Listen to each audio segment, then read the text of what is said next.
नमस्कार दोस्तों, आज हम क्लास 10 के 12.1 जो एक्सरसाइज है उसके सॉल्यूशन करने जा रहे हैं। तो पहले नंबर 1 पे दिया हुआ है the radius of two circles are 19 centimetre and 9 centimetre respectively. Find the radius of the circle which has circumference equal to sum of circumference of the two circles.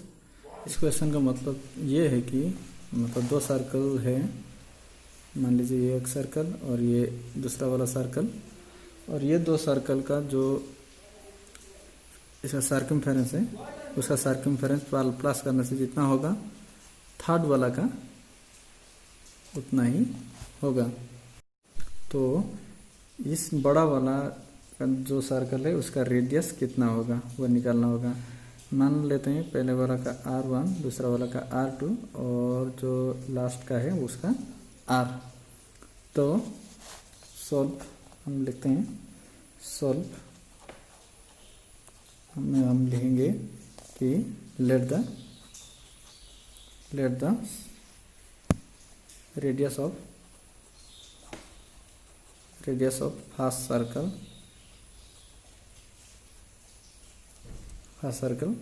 Is equal to कितना दिया हुआ है, एक का 9 दूसरा का 19। तो पहले का मान लेते हैं 19 सेंटीमीटर और the radius of second circle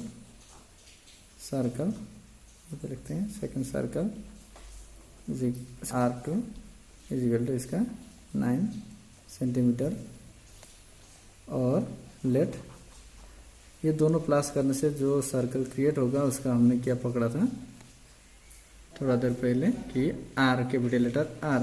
तो वो भी लिख लेते हैं, let the area of third circle B, capital letter R। तो अकॉर्डिंग टू क्वेश्चन क्या होगा, तो क्वेश्चन में दिया हुआ था अकॉर्डिंग टू क्वेश्चन कि circumference of first circle, short में लिखा है, लॉन्ग में आप लिख लेना, circumference of first circle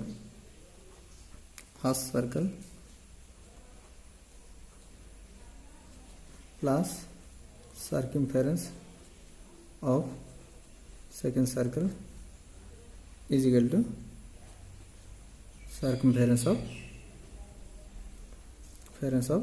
third circle.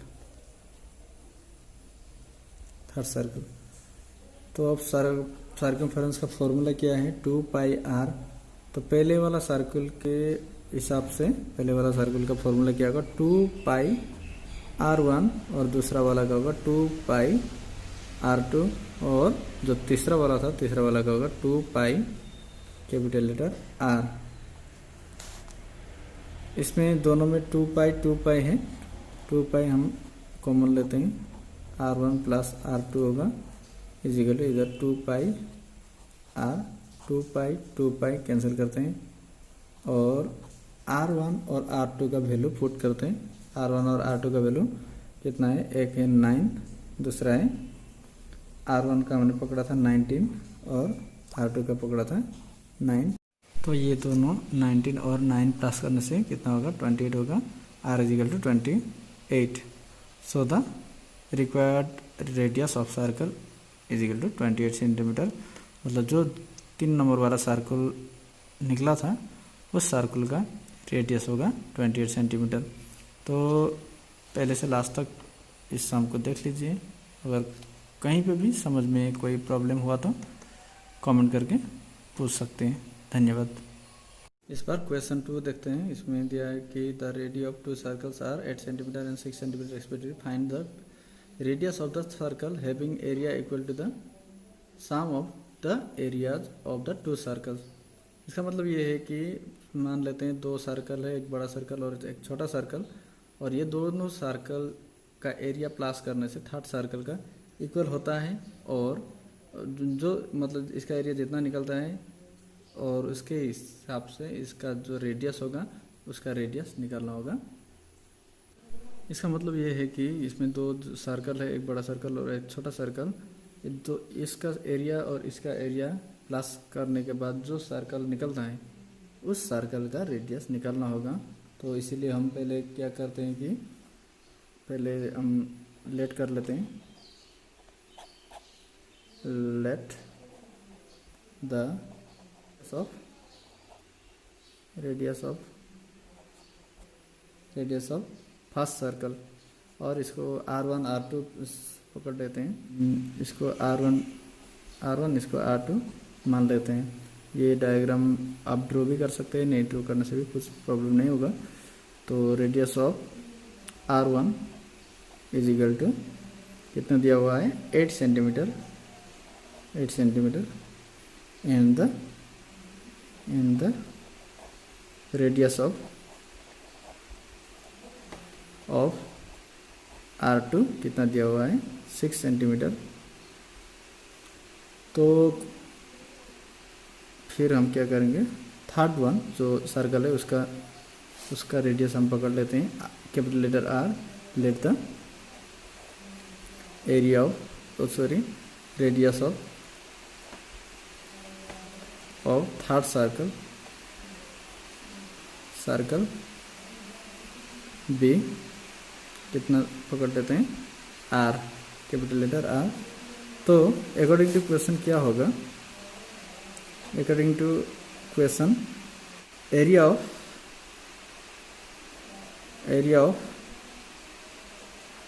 First circle plus area of second circle is equal to area of third circle. Question पे ऐसा ही दिया हुआ है सर्कल। तो सर्कल का जो फॉर्मूला है, एरिया का फॉर्मूला उसका है पाई R स्क्वायर। तो एरिया फर्स्ट सर्कल का क्या होगा, पाई R1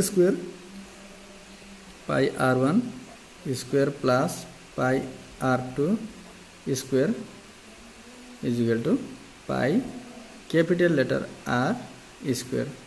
ऐसा होगा इसका फॉर्मूला। पहले एक काम कीजिए, दोनों में से पाई कॉमन लेते हैं। पहले R1 square plus R2 square is equal to pi R capital letter R square,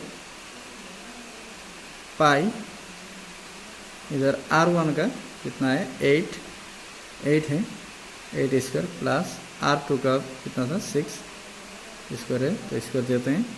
तो यहाँ पे होगा pi capital letter R square, दोनों तरफ पाई पे कैंसिल कर देते हैं। 8 का स्क्वायर होगा 64 प्लस 6 का स्क्वायर होगा 36 is equal to R square. तो ये दोनों प्लस करने से कितना होगा 100 इज इक्वल टू इधर है R स्क्वायर, तो R इज इक्वल टू कितना होगा 10।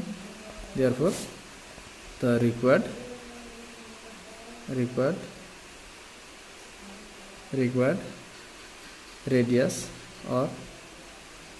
रेडियस जो हमने पकड़ा था capital letter R is equal to 10 centimetre. तो इस तरह से हम इसको सॉल्व कर सकते हैं। जैसे आप देख लीजिए पहले से लास्ट तक। अगर इसमें समझने में कोई तकलीफ हुई तो मुझे कमेंट बॉक्स से कमेंट करके पूछ सकते हैं। धन्यवाद। बारिश के कारण बैकग्राउंड में थोड़ा साउंड में प्रॉब्लम हुआ है, इसके लिए क्षमा चाहता हूँ। तो आने वाले वीडियो के लिए मेरा चैनल लाइक शेयर और सब्सक्राइब जरूर कीजिए। धन्यवाद।